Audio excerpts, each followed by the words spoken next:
very personal, you know. And that's the only way transference really, really works, is the enemy will bring it very, very personal until and it will just be something that you've naturally accepted in the past. And all of a sudden you just accept a little bit more of it. And you live under this illusion. No matter how valid you may think it is, it's not. We have been blessed with every blessing in the spiritual places. Our bodies have been healed. So on and so forth. That's the truth. Anything else is a lie. Yeah, but I've been living this life for 20 years, and the doctors all confirm it. So, that doesn't mean it's real. It might be real on this level because you've accepted it. And I'm not going to go back and say, well, let's go back and rehash some of this stuff. What is in the past. I'm saying from this point on, we go into the greatest rejection that we've ever lived. We reject everything physical, every ailment, every illusion, every oppression, every mental thought, everything. And the only way you can do that is by understanding first and foremost that it's all operating in a realm of transference. It's like I said, we live in this sea of spirit. It's all about us. And so to understand transference means you understand the principle and you begin to reject it. You begin to throw it off effectively and efficiently. So that is what is crucial. He talks about in the Word, it talks about how they will, actually we're going to go into a second phase of this word. First of all is rejecting, submitting, understanding the realm of spirit, understanding transference. Okay, that's part one. Part two of this word is understanding that we are the Word made flesh once again in the earth as Christ was. There's so many words to talk about how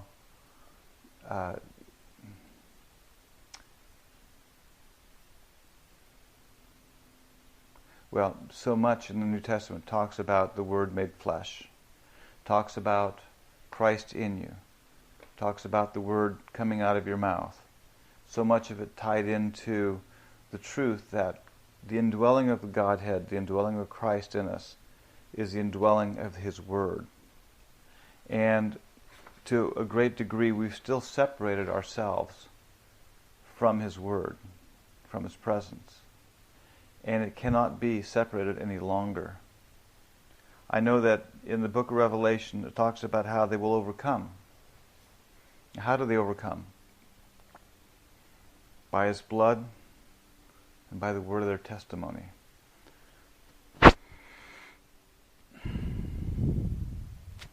So, by His blood, absolutely, transference.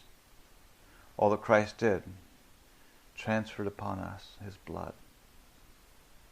But that's only half of it. The overcoming is by His word in you. It's by the word that you speak. It's not by some word you pick up in the Bible and say, okay, I overcome by this word. No. Never was, never is. It's the word that you've become. It's the word that you are. We live by the word. We die by the word. We overcome by the word. Everything by the word in us. Christ speaking through human vessels. God speaking through human vessels. You can say, well, it's not really us. It isn't really us. But it is us. Because it's the word out of our mouth. How is God judging in this last days? By His word.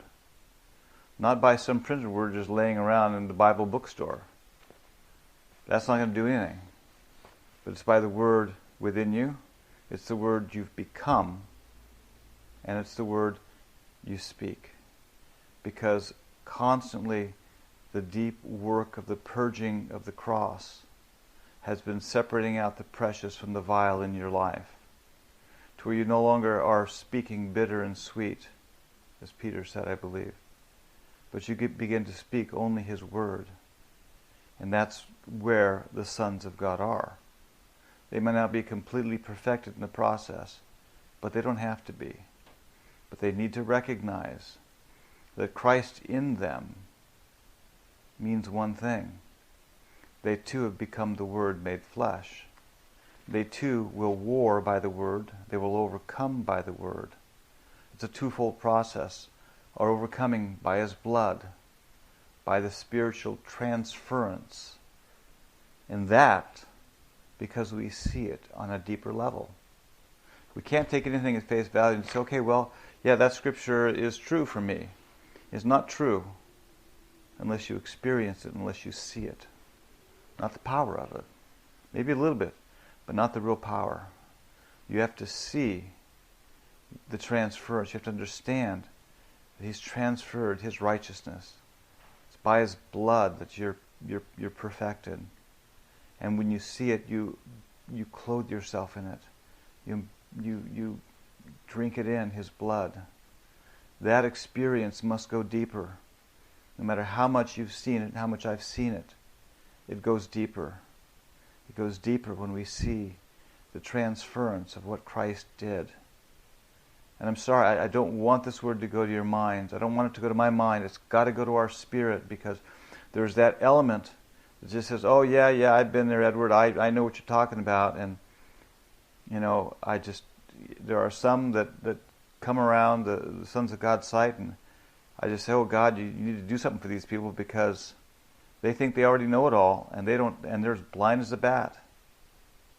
Lord, break their legs again if you have to. Because you got to see it. You have to see it. Because it's transformational. It's almost like, don't tell me what you know. I'm not interested in revelations. Because I will see it in you. It's not by just what you say, but it's about what you become. I have people write in wonderful things, and such a blessing. So don't some of you sheep take this wrong, but some of these are goats that write in like, oh boy, I got it, you know, and it's like, no, they don't got it. They don't see, and they don't understand. So we war by the Word, we live by the Word. And I will say this, the sons have been destined to a life by His Word. Up till now, maybe you've lived your life, things have gone on day by day, you've overcome little things, stuff is, whatever. But there comes a point where every day you will live or die by the Word. Your existence is by the Word. Because everything else has been cut. It's not the same as it was yesterday. Maybe yesterday you could just live and get by the way you knew life to be. But there comes a point in the time of a son's life where they live by the Word within them. They war by that Word, and they exist every day by that Word. That's where the immunity comes from. That's where the authority comes from. It all comes from the Word that they've become.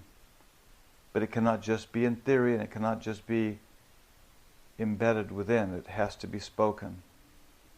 Every day speaking that Word. Speaking the dominion. Speaking the overcoming. You're clothing yourself in His blood, but you're speaking the Word. And the only way that you're effectively speaking the Word is because you're seeing and you're understanding the whole realm of transference. That which the enemy has sought to do in darkness, behind closed doors. People are unaware of what they're carrying, of what they're under, and they begin to accept the lie, they begin to accept death until they do die. But this is a new day for the sons of God. The blinders are coming off. The enemy is not able to work behind smoke screens. He is not able to bring in bonds and sympathy and little relationship things that seem so harmless. And they're so deadly because they bring just an element of blindness to you. by virtue of transference. Now, the people may have nothing ill towards you at all, just wonderful people, children, whomever, doesn't matter. But just a small element of transference, just to take the needle off the compass, just a degree, all of a sudden the ship goes down the road and it's hundreds of miles off. It doesn't take a lot, just takes a little. That's why bonds have been so crucial. That's why understanding the realm of transference is so crucial. I'm thankful the Lord has not had me necessarily go through the way of, won't go there. The Lord has taken each of us on a unique path to teach us His ways, to teach us the ways of Spirit, to teach us how things operate, so that we're able to move with authority. The Scriptures, the Gospels talk about how the sons of the evil one are wiser in this day than the sons of light. And I know I'm paraphrasing, but the truth is, that has been the case. Concerning the realm of spirit, the sons of evil have been far more knowledgeable about transference, about being able to effectuate changes and put roadblocks up in the paths of the sons. But this day has turned, and by the Word, God is imparting and releasing His sons to understand the principles of the Spirit, to understand transference, to understand witchcraft, to understand the deep things, that they might move with dominion. Because dominion does not come just because I was in the way and the Lord led me. The authority over the nations does not come because, one morning I wake up and this country fell. It comes because the sons of the living God know what needs to be done, and they move with dominion.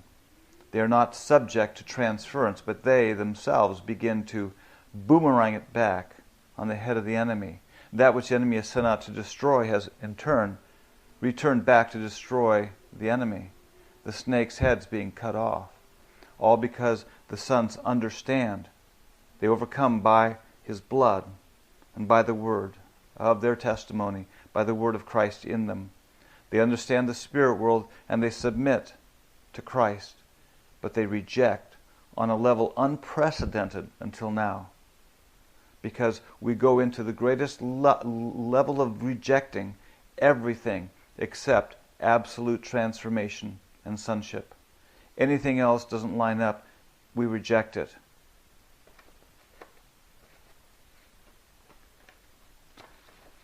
I believe this is probably the essence of the word.